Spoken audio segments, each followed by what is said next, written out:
Day 139, 2 Samuel 21, 1 Chronicles 26, and Psalm 40.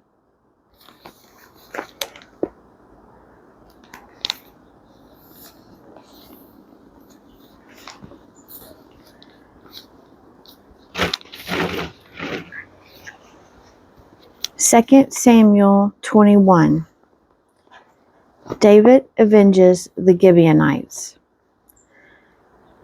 Now there was a famine in the days of David for 3 years, year after year, and David sought the face of the Lord. And the Lord said, "There is blood guilt on Saul and on his house, because he put the Gibeonites to death." So the king called the Gibeonites. Now the Gibeonites were not of the sons of Israel, but of the remnant of the Amorites, although the sons of Israel had sworn to spare them. Saul had sought to slay them in his zeal for the sons of Israel and Judah. And David said to the Gibeonites, "What shall I do for you, and how shall I make expiation, that you may bless the heritage of the Lord?" The Gibeonites said to him, "It is not a matter of silver or gold between us and Saul or his house. Neither is it for us to put any man to death in Israel."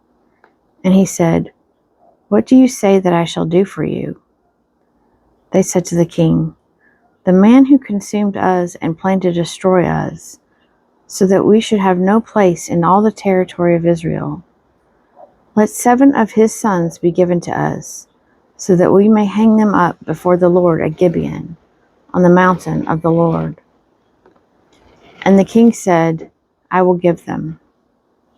But the king spared Mephibosheth, the son of Saul's son Jonathan, because of the oath of the Lord which was between them, between David and Jonathan, the son of Saul. The king took the 2 sons of Rizpah, the daughter of Aiah, whom she bore to Saul, Armoni and Mephibosheth, and the 5 sons of Merab, the daughter of Saul, whom she bore to Adriel, the son of Barzillai, the Maholathite. And he gave them into the hands of the Gibeonites, and they hanged them on the mountain before the Lord. And the 7 of them perished together. They were put to death in the first days of harvest, at the beginning of barley harvest. Then Rizpah, the daughter of Aiah, took sackcloth and spread it for herself on the rock, from the beginning of harvest until rain fell upon them from the heavens. And she did not allow the birds of the air to come upon them by day, or the beasts of the field by night. When David was told what Rizpah, the daughter of Aiah, the concubine of Saul, had done, David went and took the bones of Saul and the bones of his son Jonathan from the men of Jabesh Gilead, who had stolen them from the public square of Bethshan, where the Philistines had hanged them, on the day the Philistines killed Saul on Gilboa. And he brought up from there the bones of Saul and the bones of his son Jonathan. And they gathered the bones of those who were hanged. And they buried the bones of Saul and his son Jonathan in the land of Benjamin in Zelah, in the tomb of Kish his father. And they did all that the king commanded. And after that, God heeded supplications for the land.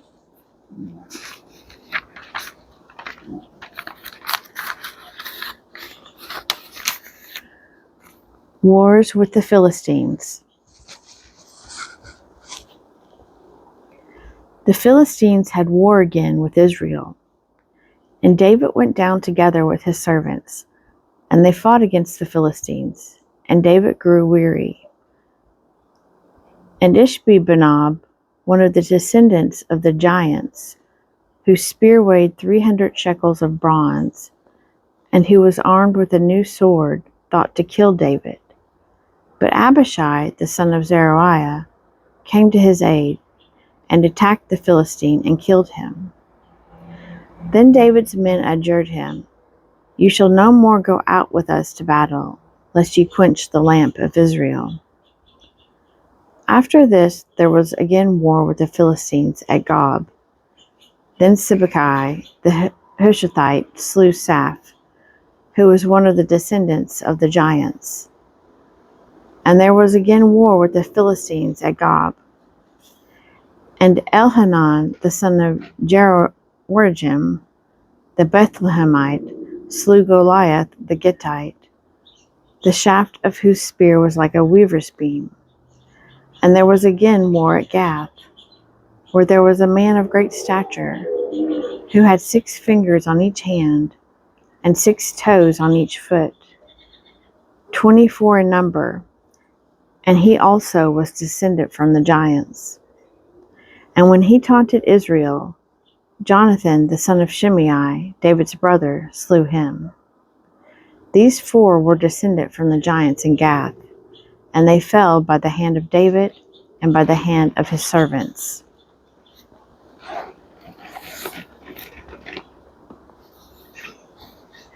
First Chronicles 26. The divisions of the gatekeepers. As for the divisions of the gatekeepers of the Korhites, Meshelemiah, the son of Kor, of the sons of Asaph. And Meshelemiah had sons: Zechariah the firstborn, Jediael the second, Zebediah the third, Jathniel the fourth, Elam the fifth, Jehohanan the sixth, Elihoenai the seventh.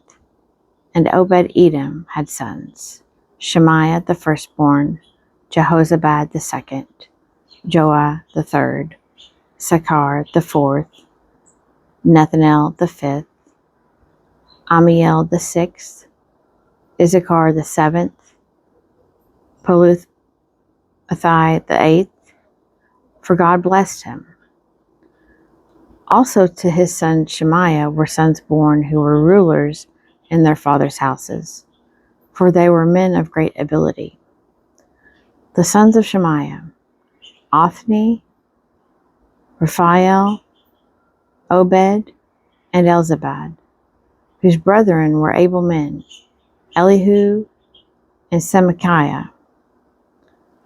All these were of the sons of Obed-Edom, with their sons and brethren, able men qualified for the service, 62 of Obed-Edom.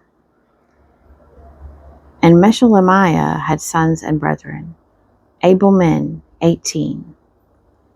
And Hosah of the sons of Merari had sons: Shimri the chief, for though he was not the firstborn, his father made him chief, Hilkiah the second, Tebaliah the third, Zechariah the fourth.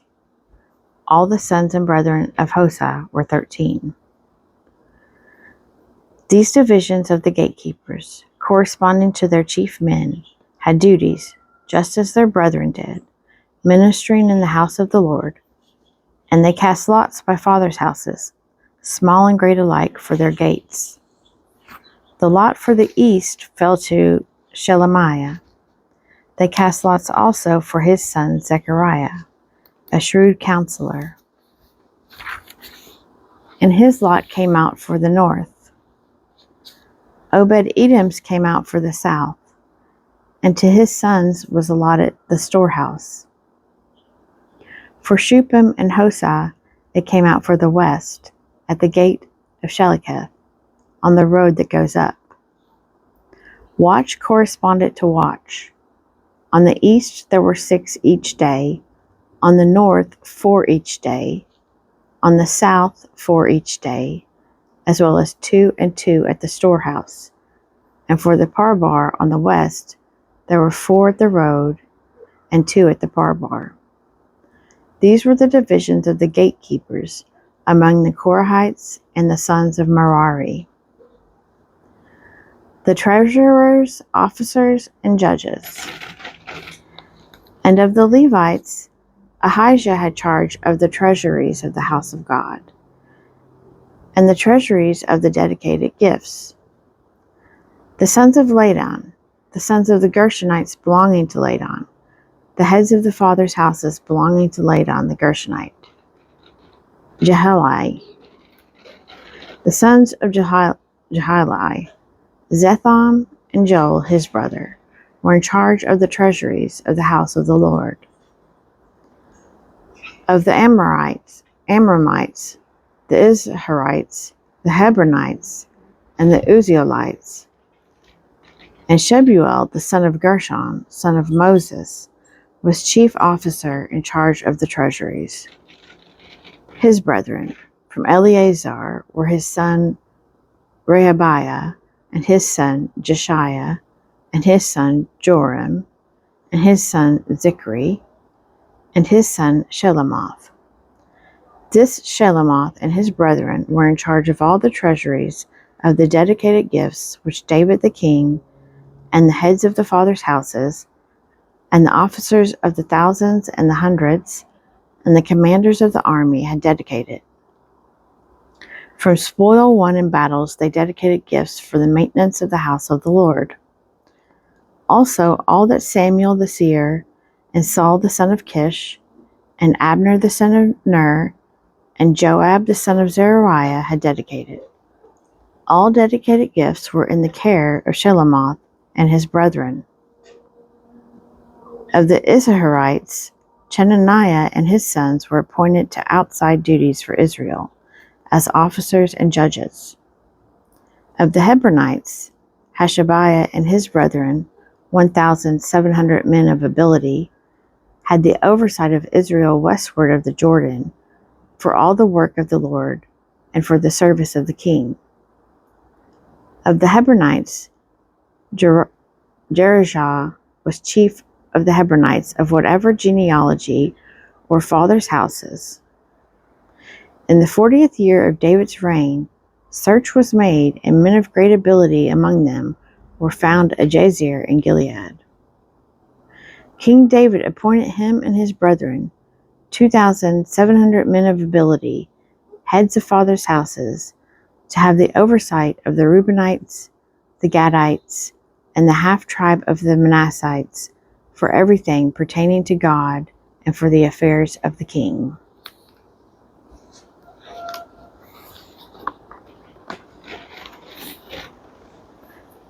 Psalm 40. Thanksgiving for deliverance and prayer for help. To the choirmaster, a psalm of David. I waited patiently for the Lord. He inclined to me and heard my cry. He drew me up from the desolate pit, out of the miry bog, and set my feet upon a rock, making my steps secure. He put a new song in my mouth, a song of praise to our God. Many will see and fear and put their trust in the Lord. Blessed is the man who makes the Lord his trust, who does not turn to the proud, to those who go astray after false gods. You have multiplied, O Lord my God, your wondrous deeds and your thoughts toward us. None can compare with you. Were I to proclaim and tell of them, they would be more than can be numbered. Sacrifice and offering you do not desire, but you have given me an open ear. Burnt offering and sin offering you have not required. Then I said, Behold, I come. In the roll of the book it is written of me. I delight to do your will, O my God. Your law is within my heart. I have told the glad news of deliverance in the great congregation. Behold, I have not restrained my lips, as you know, O Lord. I have not hidden your saving help within my heart. I have spoken of your faithfulness and your salvation. I have not concealed your mercy and your faithfulness from the great congregation. Do not, O Lord, withhold your compassion from me. Let your mercy and your faithfulness ever preserve me. For evils have encompassed me without number. My iniquities have overtaken me till I cannot see. They are more than the hairs of my head. my heart fails me. Be pleased, O Lord, to deliver me. O Lord, make haste to help me. Let them be put to shame and confusion altogether who seek to snatch away my life. Let them be turned back and brought to dishonor who desire my hurt. Let them be appalled because of their shame who say to me, Aha, aha. But may all who seek you rejoice and be glad in you. May those who love your salvation say continually, Great is the Lord. As for me, I am poor and needy, but the Lord takes thought for me. You are my help and my deliverer. Do not delay, O my God.